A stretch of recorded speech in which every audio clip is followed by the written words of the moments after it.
Good morning.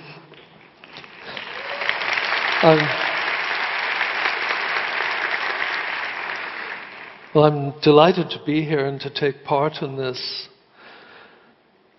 200 years ago, if you had gone to England, you would have seen an economy that was really agricultural. There were green fields, there were sheep grazing, cattle, farmers, farms. There were a few canals around, windmills and things like that. But it was basically an agricultural economy around about 1810. If you'd gone back 40 years later, there'd still be plenty of green fields and agriculture, but there would have been large towns, large cities like Manchester and Birmingham. There were factories, there were textile mills, there was an awful lot of industry, and all of this was within 40 years. What happened in between was two technologies, or two bodies of technology. One was all of the textile machinery that had been invented in the late 1700s and really started to get used in the 1800s. And also the steam engine. So every 50, 60 years or so, complete new bodies of technology come along in the economy, and they completely and very quietly and silently change things in the economy. They change the way business is organized. They change the way society is organized. And eventually they even change the way government gets organized. We've had several of these revolutions first of all in Europe, then in America. Now the action, I think, is moving very much to Asia. And subsequent to the first industrial revolution I just mentioned in England, along came the railroads, and that was an enormous change when everything got connected. And then we had heavy engineering in Germany and in Europe, and eventually in the US and also in Asia, and that was in the 1880s. Then there was a big sweep of mass production in the 1910s, 1920s, about 100 years ago or less. And then in the 1950s and 60s, we got electronics and a lot of modern technology, which of course really switched on the Korean economy and made it one of the world leaders today. So the picture I want you to have in mind is that every so often a huge body of technology comes along, and it doesn't just grow the economy, but it changes its very character. It changes the way things are done in the economy. And there's a sort of strange thing goes with this. When all of this is happening, we don't really notice it. We might get excited about the individual technologies. There was a huge amount of excitement in England when railways came along in the 1830s and 1840s. But still, nobody quite noticed how that was changing the economy very quietly and very silently. So the question I want to ask this morning is whether there is any set of technologies that is changing the character of the economy today.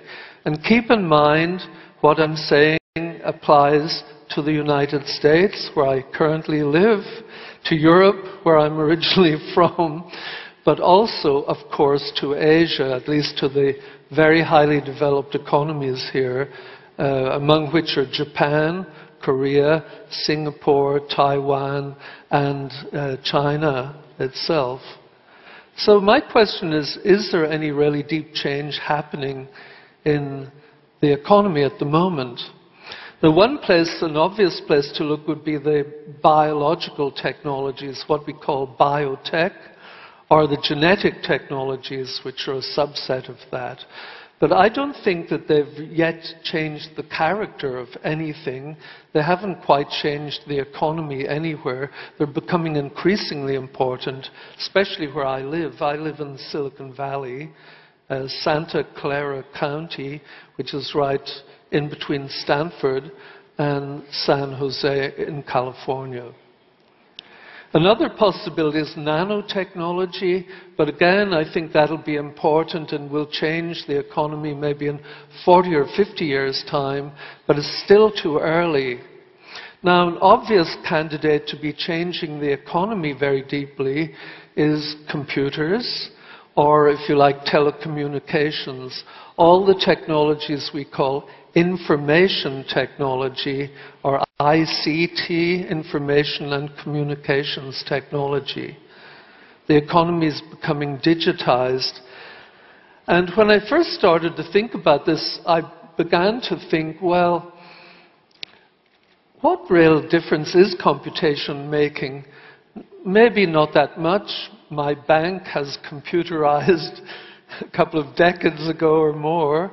And we have social networking, we have the internet, we have smart telephones, which are telecommunications and computing. But really, is that changing the nature of the economy? Is that changing society itself in any way? And I would have thought 3-4 years ago, well, it's helping things go faster, but it's not really making a change in the character of the economy. But what I want to argue is that the digitization of the economy, or information technology, is indeed causing a very, very deep change in the character of the economy. It's one that's very subtle, but also very important and very deep. And the change is this: the tasks in the economy, business processes, whatever you want to call them, that were once carried out by human beings are increasingly being carried out digitally and in places within computers, of course, that we can't see. So human tasks are falling into this digital domain, and that's subtly and deeply causing an enormous change in the way the economy works. Let me give you an example here. 20 years ago or so, if I walked into an airport, or you walked into an airport, I would have had a paper ticket. Some of you may be too young to remember those, but I would have had a paper ticket. I would have walked up to the counter in the airport. I would have given my paper ticket to a human being. They might have entered something into a little computer on the desk. They'd take my luggage. They would tear off things in the paper ticket. They would make entries. All of the operations and tasks were done by human beings. Now, if I walk into an airport, I take out a card out of my wallet, maybe a frequent flyer card. I put it in a machine or a kiosk. This is Lufthansa, but I'm sure it's exactly the same in every airport, everywhere. You take out a card, you put it in a machine, nothing happens for about 3 or 4 seconds, and then there's a whir, and you get a boarding pass out, and maybe a luggage tag as well, or a receipt. Little paper things come out.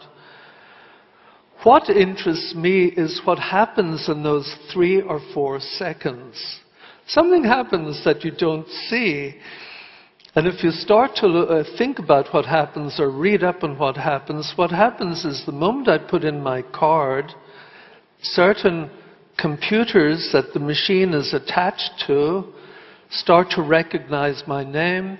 They tick off my name on a passenger list. They check that I'm on the flight. They check my frequent flyer number. They start to query, am I a member of the frequent flyer club that might have access to lounges? They talk to other computers. Those other computers are talking, or servers in the jargon, those other computers are talking to yet other computers that are checking me on security lists. And I'm from Northern Ireland, and you can bet that I am being checked with the National Security Agency in America if I am boarding a plane in the United States. Other computers may be talking to yet other computers, say in London or Korea, where I'm heading, checking with immigration. Is everything okay? Still other computers are talking to other ones about how the flight is loaded, where my seat will be, where all the passengers are sitting on the aircraft, whether the aircraft is getting ready. So what has happened is a gigantic conversation. You've triggered a whole conversation, underground, unseen, of servers talking to servers, computers talking to computers, and they're not just talking and triggering and executing tasks. They're querying, they're asking questions, they're getting back to each other, they're checking with each other. It's a huge digital conversation that started. And that digital conversation might be going on quite a bit afterwards. I often think of these computers on a big map of the world were to be lighting up, or maybe a map of Korea or of the United States. You'd see computers light up all over the map, and even after I had left the airport, there may be still conversations going on where everything's getting updated because I put in my card originally. I could give you dozens of other examples. If I'm doing stock trading 20 years ago, it would have been people waving pieces of paper. Now something happens and computers are talking to computers, sometimes with a frequency of thousandths of a second, 1,000th or 10,000th of a second, enormously fast, making bids and offers and trades. All digitally, all these tasks and processes are electronic. They're all invisible to me. I can't see them. So what I want to suggest is that we're in a position now where we have obviously a physical economy of human beings carrying out tasks, just like we had 30 years ago or 100 years ago. That's still valid. And machines that are physical carrying out tasks. But there is also another economy, an unseen, invisible economy that is silent, a second economy of processes executing processes digitally. And when I started to do a few calculations on this, that economy looks to me as if it's not quite as big as the physical economy. It's hard to measure these things, and economists haven't yet begun to measure this, but it's very, very large indeed. And certainly this is as true in Korea as it is in the United States. We have a physical economy now, and underneath that we have a very large digital economy. I started to think of ways to describe or adjectives for this second digital economy that is so busy, and I came up with these ones. These are just a sample of descriptors you could use for this digital second economy. It's vast, it's enormous. For us, it's silent. It's going on all over the place. It's not just one computer for everything that's local. It's all interconnected. As I say, it's invisible and unseen. It's remotely executing. I could be doing something here, and that could affect computers in Rome. As all of you know, tiny things happen in Greece, and the New York stock market, and no doubt the stock market here as well, reacts maybe within seconds. It's global. It's globally connected. There's no on-off switch. This is on, always on, 24 hours a day. All of the architecture of this system is reconfigurable and endlessly configuring itself. The whole system is self-organizing. Its architecture is changing appropriately. It's added to, it's subtracted from, and in real time it keeps changing, and it's self-healing. Now, self-healing and self-organizing and self-architecting and self-correcting, those sound like biological systems. If you cut me, I'm self-healing.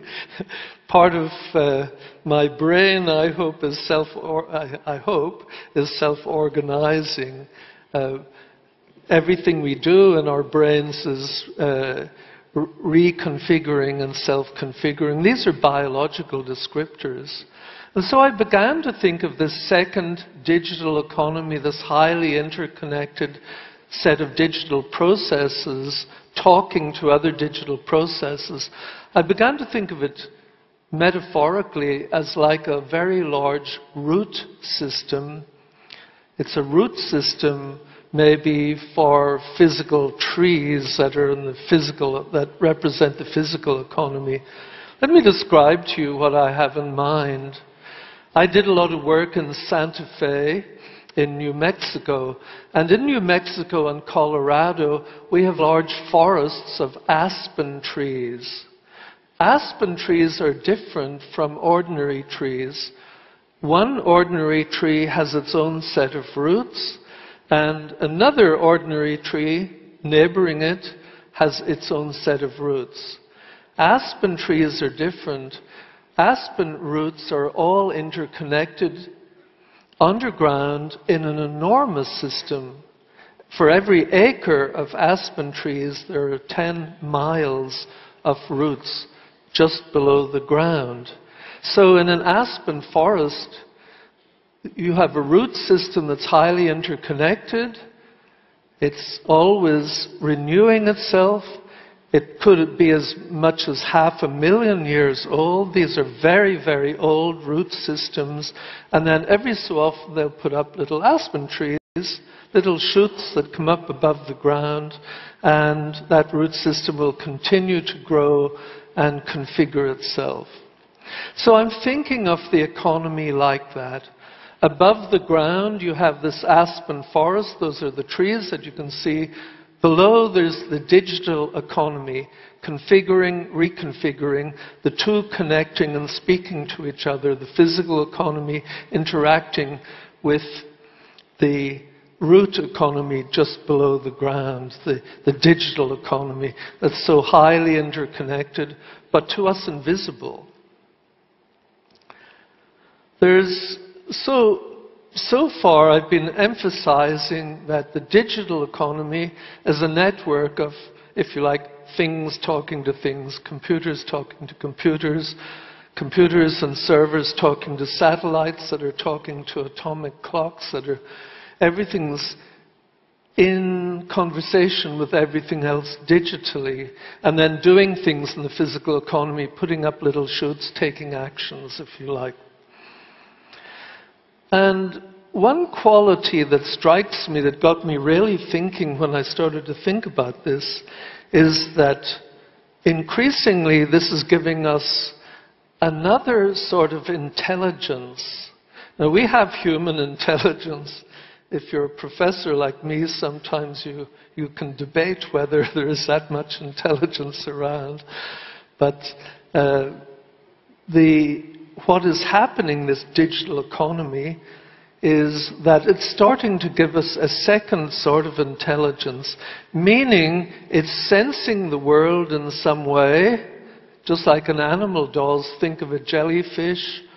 It's sensing its world, computing, conversing with other things that are sensing the world, and then taking appropriate action. And I think that this sort of intelligence is an enormous part of what's coming in this digitized economy. Let me explain again with an example. About 2 years ago, my daughter and I were driving on Highway 280. It's actually near Stanford in California, and we kept noticing this rather strange white car on the other side of the road. It was a normal car, painted white. There was very little on it. On its top it had some sort of a device, and it looked almost like a radar system, and I was thinking, what on earth is this? And we commented on it. Then 2 or 3 weeks later we saw something like it again, a similar car, maybe the same car. But it was a very odd looking car. There was nobody in the driver's seat. Now, this is very strange. You've probably all heard of this car. It's the Google driverless car. This has taken several years of development. In fact, there's a Korean American called Dennis Hong. You might know many of you might know him. He's at Virginia Tech, robotics expert, and he's done a lot of work on this driverless car. Now, there's more than robotics at stake here. What's at stake is a lot of artificial intelligence. This car has actually traveled 140,000 miles with no accidents at all. It's not quite no accidents because at one stage it was stopped in front of a red light in a town and somebody rear-ended the car. It wasn't the driverless car's mistake at all. It was just sitting there and somebody made a mistake. But think of what that really means. I find this staggering. I'm sure you've heard of the Google car. But what's staggering about it is that it can drive at night. It can drive down extremely crowded streets and heavy traffic. It can make left turns. Making left turns means that you, in America and here as well, you have to be watching traffic coming from several directions. You have to be watching traffic lights. You have to be watching pedestrians. So it can sense all these things. It knows when to turn and when to hold back. It can recognize its environment. If there's joggers going down the street, it can recognize those. If there's small animals coming out on the road at night, say like a cat or a dog or a squirrel, it actually recognizes those. My mind is sort of boggled by imagining what it takes to put that sort of intelligence into a car. I want to keep emphasizing here that this isn't just computation and communications. Just as I was saying with the airport example, the Google driverless car is in conversation with a number of other computers, GPS systems, which means satellites, clocks, etc. There's many things that the driverless car is conversing with, so it's very much part of this networked economy. But what I want to emphasize is the sensing. It can sense its environment just as I can or you can and take appropriate action, and in very, very, very challenging circumstances. I find this amazing, actually. Once a car can sense its environment, it can obviously sense other cars. And so this leads me to a prediction that I think is something of a no-brainer.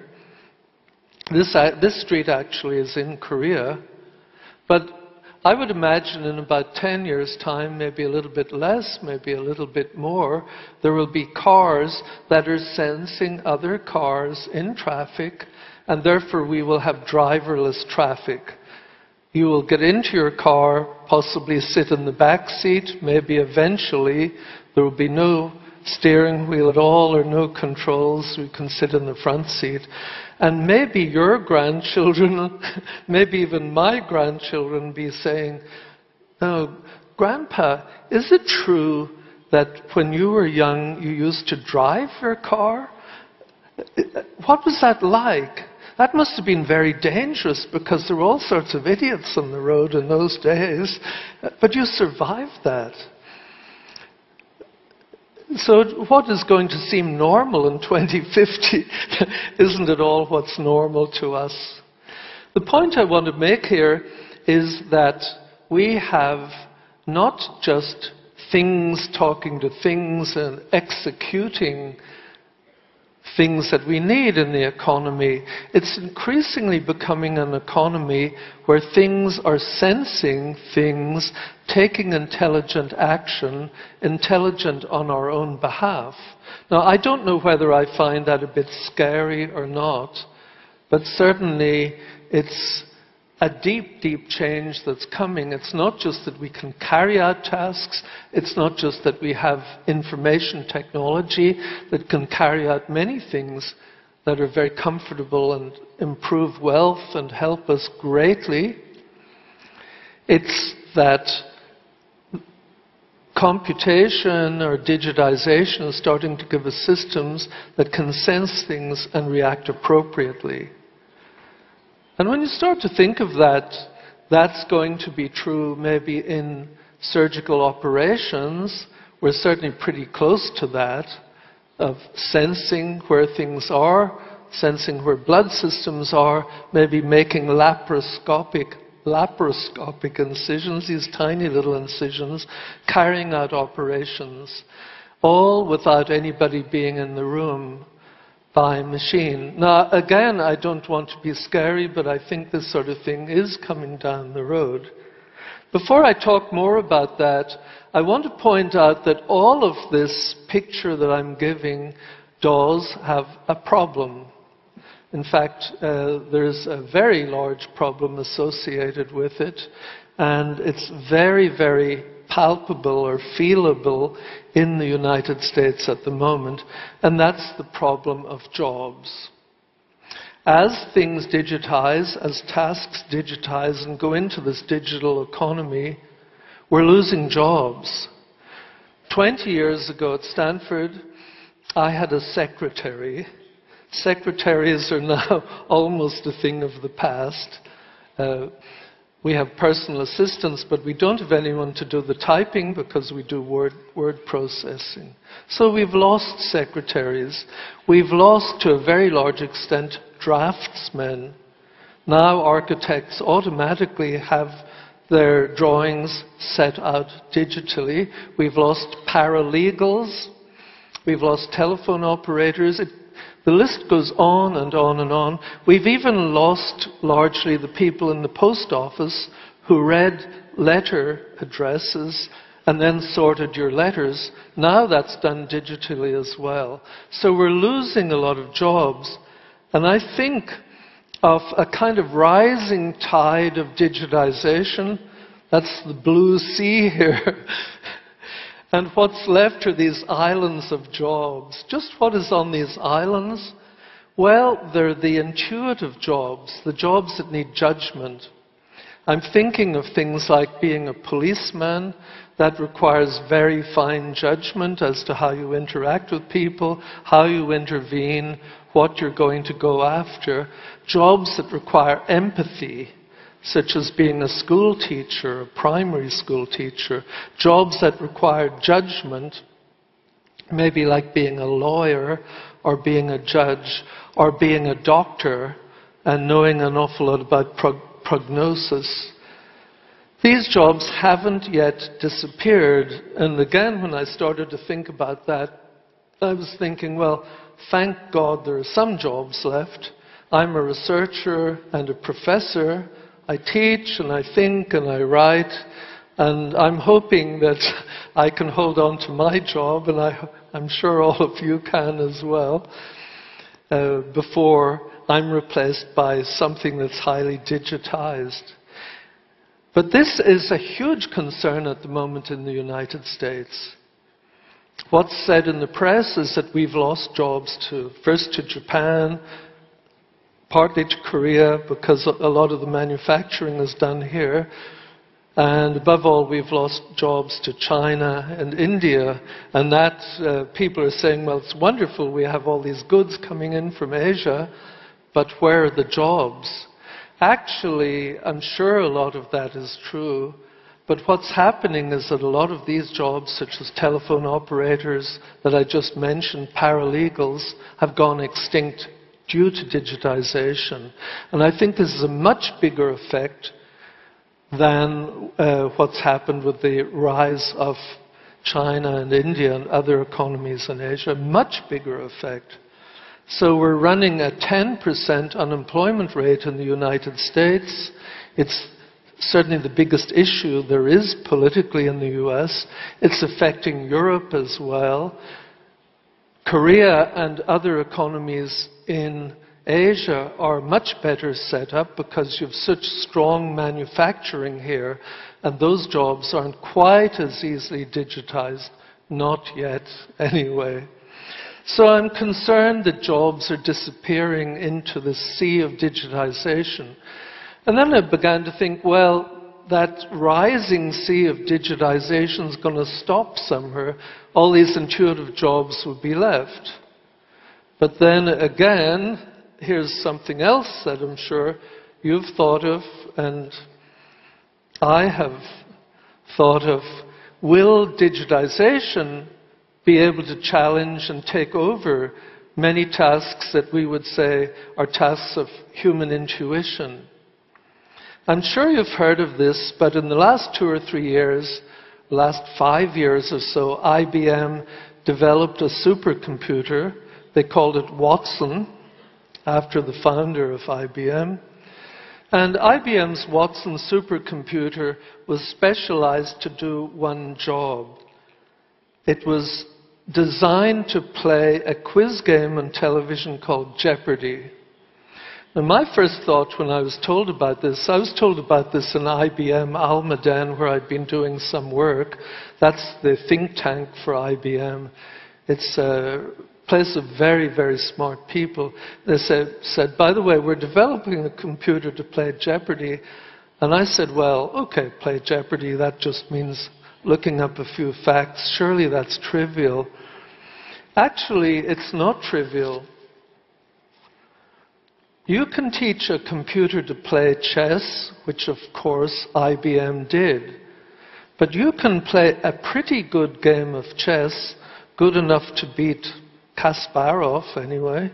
You can play an excellent game of chess if you're willing to enumerate all the possibilities, go down branches, do a lot of arithmetic that computers are good at, evaluate many, many possible trees, many possible moves, and then go for the best.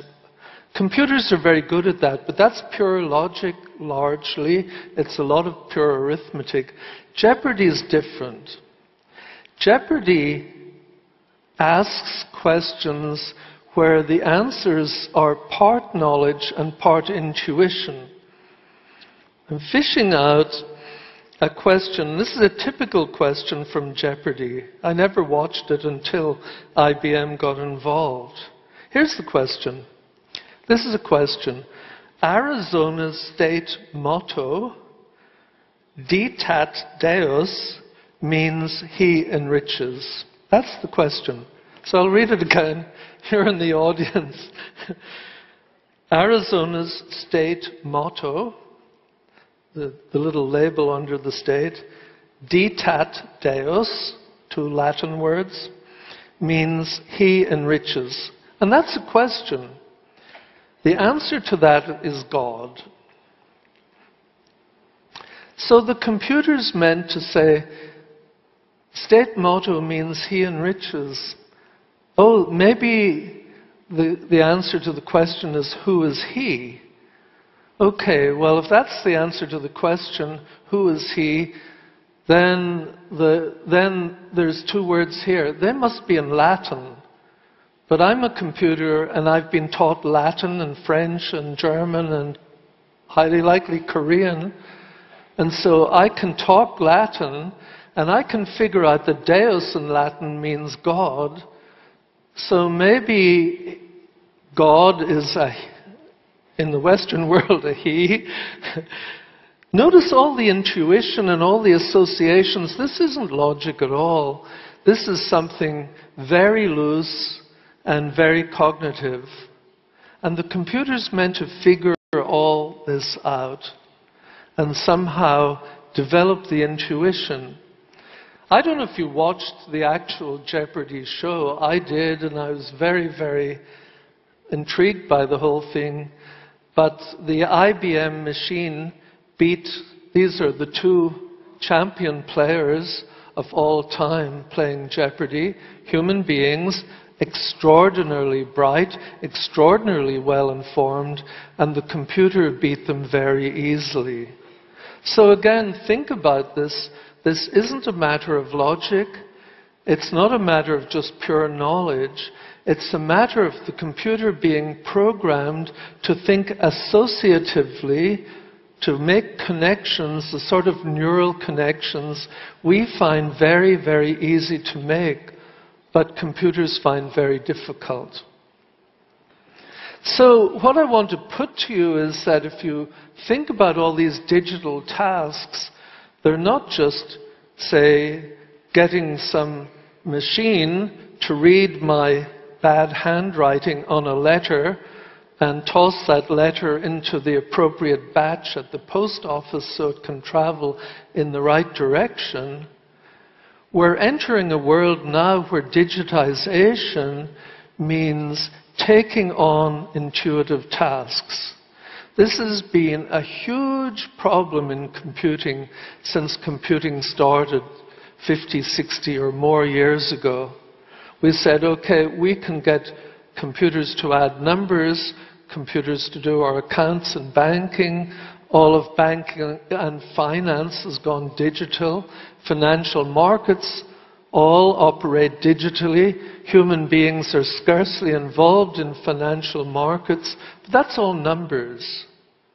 70% of transactions on the New York stock market are now made digitally.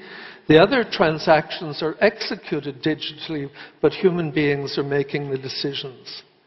So we're entering a world that's not just digital tasks being executed remotely, me pressing a button here and something happening 50 or 500 or 5,000 miles away.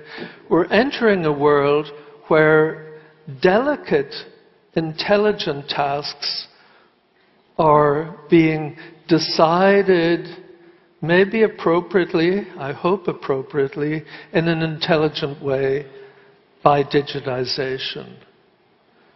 Used to be I would go to my doctor, and if I had some very peculiar set of symptoms, I'd need to go to a specialist. If the specialist couldn't diagnose those symptoms, I'd go to a specialist diagnostician. People with more and more intuitive knowledge and more intuitive judgment.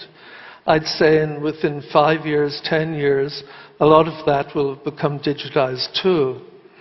Now, I'm not saying that all of this is wonderful, but it's certainly leading us into a very, very, very different world. I don't know when we will have computers sitting in judgment in a law court. I hope I'm not around to see it. There are many other things I hope I don't see.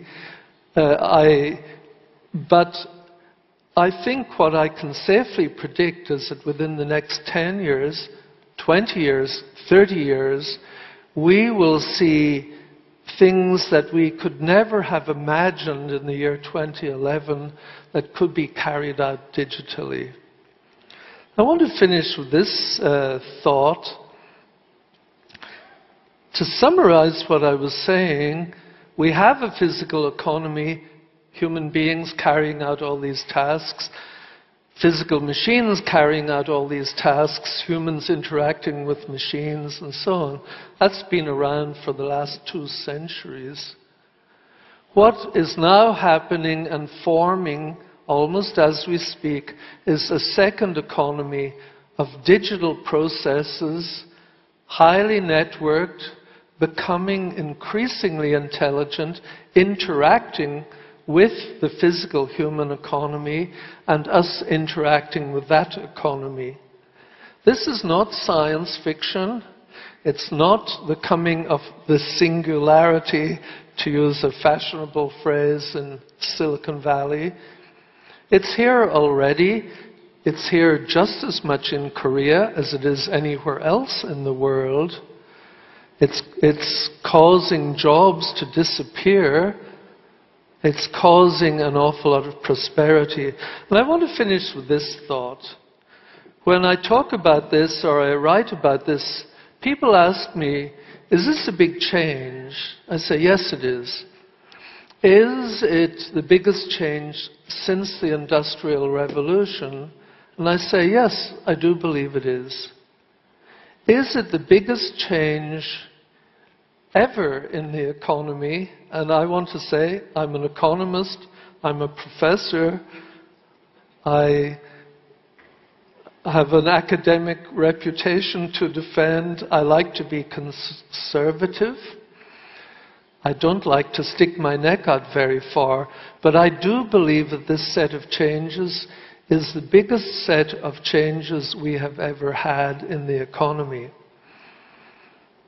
200 years ago, where I started, when the steam engine came along and trains came along, what you could say is that the economy got automatic power. We didn't have to use horses and animals to produce power or human sweat. Machines produced power, so you could say the economy developed a muscular system, just like a human body. The economy 200 years ago develops a muscular system to make it all work. Now, with the coming of this digital layer that can sense and give back appropriate action, I want to suggest that the economy is developing intelligence, an automatic intelligence. The economy is developing a neural layer, a neural system.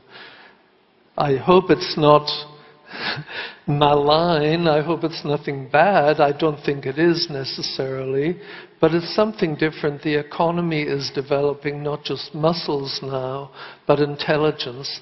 And there is no limit to this whatever.